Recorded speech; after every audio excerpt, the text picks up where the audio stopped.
For our second topic that we're going to cover in Specialist Maths in Unit 1, we're going to be looking at proof. Proof is a very useful mathematical tool to help us understand number, really, and how numbers work together. We're also going to look at proof in terms of geometry and particularly in circles, and use it to help us understand the way that geometry works with parallel lines, circles, and geometric shapes, polygons, and so forth. But the way we're going to start this proof section is by looking at specifically proof using number. So we're going to just remind ourselves about numbers and sets of numbers and review a little bit of set notation before we start, just to get our head into the game. So far in mathematics, in no matter what year level, we've focused on the real number system, and we would have discovered over time that the real numbers are broken up into two types of numbers, both rational and irrational numbers. Irrational numbers, anything that whether it cannot be expressed as a simplified fraction. Things like surds, non-terminating decimals, things like pi, and Euler's number, which you can see the E there, and we'll look at Euler's number in some detail in methods in Unit 2 for the first time. And other things like recurring and non-recurring decimals, so non-terminating, non-recurring. Recurring decimals can actually be written as fractions, and we'll learn how to do that during this unit. But if it's not irrational, then it must be rational, and rational numbers can then be broken up into certain numbers, as you can see in the table on the screen. We've already discovered some of the symbols that we use to describe numbers. So a real number is given the symbol R. The natural numbers is sometimes called the counting numbers, because we start counting at the number 1 and go up in whole numbers. And we've also got integers, which are the positive and negative natural number, positive and negative whole numbers, including 0. You can also see there a definition of what a rational number is. It's very mathematical, but we can break it up reasonably quickly. So we've got Q, which is a symbol for a rational number, is the ratio of two numbers A and B, where both A and B are real numbers. B cannot be 0 because you can't divide by 0. And this symbol here simply means that the numbers A and B, the greatest common divisor is 1. And we'll look at some examples of both of those in a moment. A few other definitions that we need to be familiar with. Some of them we are already familiar with. A proposition, and we're going to look at propositions in different types over the course of this unit.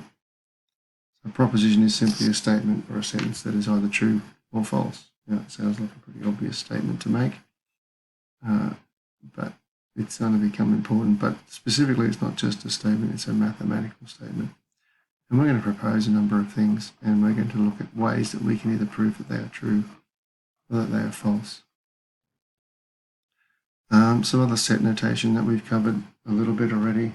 We've got either A or B, so that's the or that's important.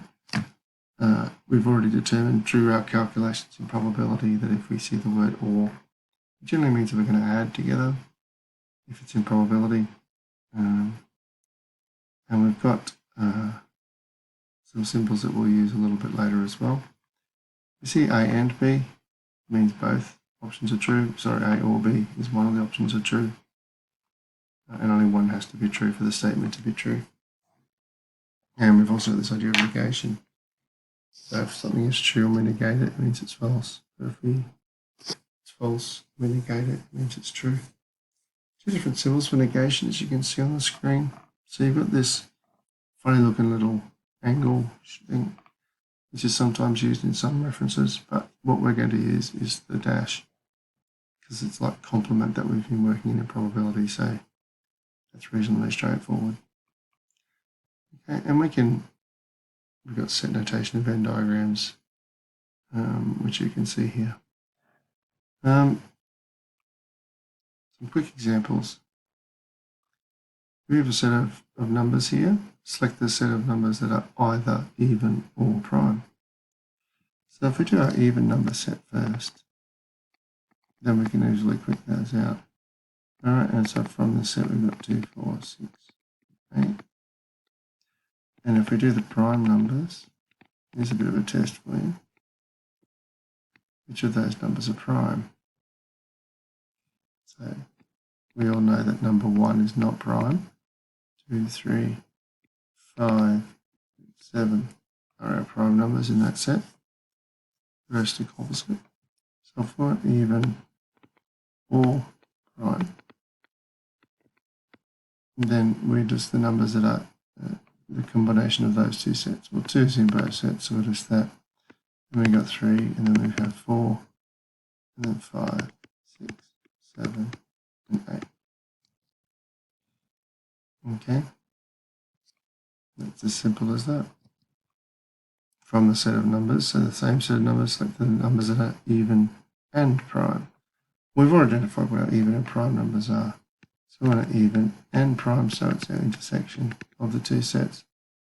Well, we can see that the number 2 is in both sets, and that's all. So no other numbers overlap, so that's our solution there. And quickly and finally, what's the negation of the statement? 5 is greater than 7. So negation simply means not. So if 5 is not greater than 7, okay, then we can write that in one of two ways. We can either say the negation of that is simply to write it with a not symbol. So you will have seen equals and then not equals. Well, we can do the same thing. We can negate it by drawing a line through the symbol to negate it. Okay. There's another way you could write 5 as not greater than 7. So if 5 is not greater than 7, then 5 would be less than 7. And theoretically, we'd write less than or equal to 7. Okay, but we know it's not equal to either in reality. But so to save ourselves the mind meld of that, we can just write not greater than. So just some simple things to remind ourselves about in terms of set notation. What we're going to focus on today, however, is this concept of direct proof. And direct proof is one of the most simple ones to do because we're just going to we just show that something is true by assuming the first part of it is true. And we're going to look at what these conditional statements. So P assumes Q. Okay. We assume that the hypothesis P is true and then show that Q follows. Now, a couple of things that we need to be aware of, and that's these couple of statements here. So if we want to define an odd number, so we'll call that odd number A, just for letter. So we'll know that if we want to define an odd number, we're going to say that, we're going to say that we can define the number A as odd for any n that's an integer. So 2 times any number plus 1 will become an odd number. So n can be 0. So the first odd number in our counting numbers, if you want to go, was when n equals 0. So 2 times 0 plus 1 is 1. So the second odd number, i.e. n equals 2, would be 2 times, n equals 1, would be 2 times 1, which is 2 plus 1 is 3. So we go 1, 3, and so forth. So we're going to define odd numbers to be 2n plus 1, so this C. And then we can define an even number in terms of m, and so that's going to be 2m. So if you double anything, it will always be even. We'll use that concept to help with these proofs. So here's the first example. Prove that the statement, so if I have an odd number and an even number, whenever I add an odd and an even number, the answer is odd. So we can do that with numbers. So if you, for example, if you say to yourself, well, that's true. So if I try, let's say that A equal 3 and B equal 4. So there's an odd number for A and an even number for B. Well, when I add those, A plus B, I get 7, which is odd. You go, yay, I've proven it. Well, no, you haven't. You've proven it for those two particular examples. So, okay, let's pick another example. Okay, so A is, let's say it's minus 5 and B is 12. And so when I add those two together, get A plus B is equal to 7. Yay, it's odd. So I've proven it. No, again, you've proven it for those two examples. So we need to prove it a bit more generally. So we say, oh, well, it's not going to work. So let's pick A to be any odd number. Okay, that's fine. So I'm going to pick A to be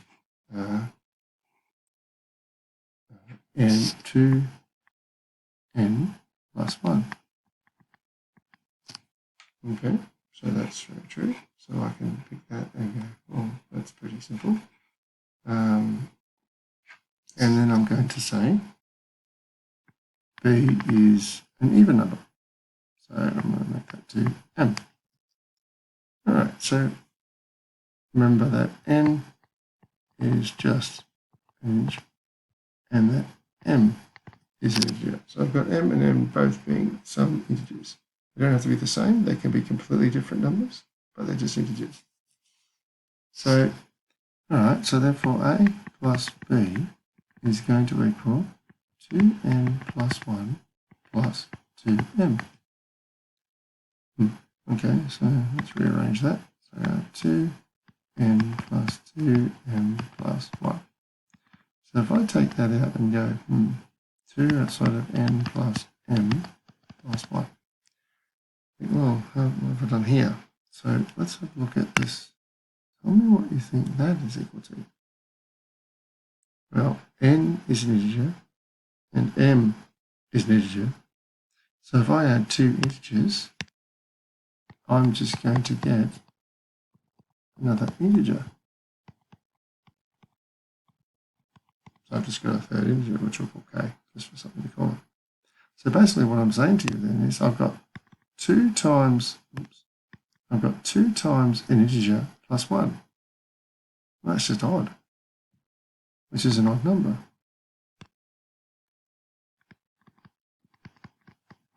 So what I've shown is that if I add two numbers, one is odd and one is even, I'm going to get an odd number. It doesn't matter what n plus m is, because it's an integer. So 2 times n integer plus 1 is odd, and we've shown that already by assuming that that's true from up here. So what happens if the second example, A is odd and B is odd, then AB is odd. So let's do that one. So A is odd, so it's going to be 2n plus 1. N is an integer. And then B is odd, so 2n plus 1, so to make them different integers, different odd numbers, I'm sorry. And so we want AB. Okay, so let's go. So it's AB, which means 2n plus 1, 2m plus 1. Okay, so we've got two numbers that are being multiplied together. So let's expand those brackets. So we've got 2n times, which is 4mn plus 2n plus 2m plus 1. So let's take that out. So take out a common factor of 2. So 2mn plus n plus m plus 1. Okay, so just like before, mn, n, and m are all just numbers. So all of those there. So 2mn plus n plus m is equal to some constant k, where k is also an integer. So basically, if I'm adding integers together, I'm going to stay getting integers. All right. So therefore, AB is in the same format, 2 times an integer plus 1. So that's odd. And I've shown you that's true. Okay, so let's look at a different example. All right, so let P, Q be integers such that P is divisible by 5 and Q is divisible by 3. Okay, well, what does that mean? So prove that PQ is divisible by 15. Okay, so let's have a look at this example. So P is divisible by 5. All right, so what that means is, what divisible means if 5 divides into it evenly. So P is divisible by 5, then P is going to be 5 times some other number. Okay, now divisible by 5, so let's have a look at an example of that. So we know that, for example, 25 is divisible by 5. So 25 divided by 5, that's 5, probably an example. Let's do another one. Let's do 60. 60 is divisible by 5, so 60 divided by 5 is 12. So every time I take a number that's divisible by a certain number, let's say 5, then I'm going to get an integer as my solution. So therefore, if I then want to write that, I can write that as 5 times some factor. So that's what I've done here, where m is an integer. Oops, that's a z. Very messy. And then q is divisible by 3. Well, it's the same idea. So q will be 3 times another number. Okay, so therefore, pq is going to equal 5m multiplied by 3n, which is 15mn.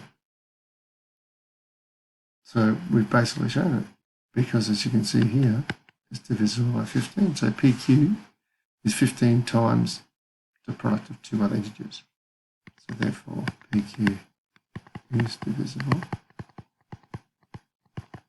by 15.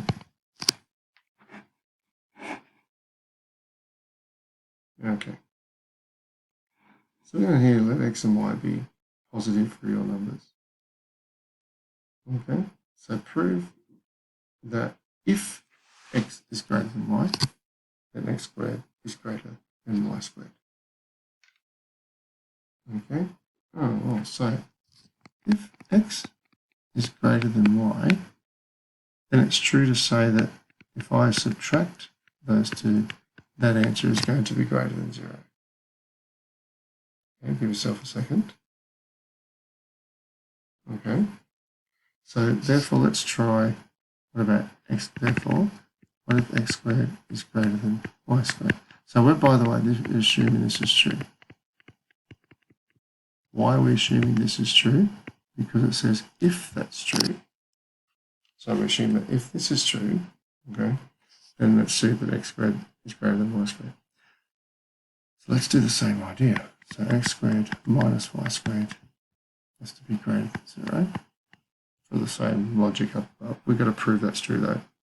So we can't assume this is true yet. We can only assume the top line is true because we're told it is. So we're told that x is greater than y. That's true. Okay, is this true then? Okay, so if that's the case, well, x squared minus y squared is a bit of a reminder here. Can we factorize that? Can you think what that might be? Yep, difference of two squares. So we'll write that as the difference of two squares. And if you're not sure or can't remember that from your year 10, then just play around with that and expand it out. So now we're going to see if this is true. Okay, so we already know that x minus y is greater than 0. So we already know that that has to be positive. Okay, if it's greater than 0, it means it's positive. So we know that's a positive number. And if we add two numbers where x is bigger than y, then even if y is negative, x plus y is still going to be positive. So that's also positive. So we have a positive number and a positive number, and we multiply two positives together, we get a positive number, which is greater than 0. So therefore, x squared is greater than y squared. So, pardon me, by assuming something is true, because we're told it's true, then we can show that those two terms are true. Let's do one more example. Actually, no, we might leave it there for the day, and I'll give you some questions to have a go at. So the questions will be from exercise 8A, and they'll be just there for you to have a go at.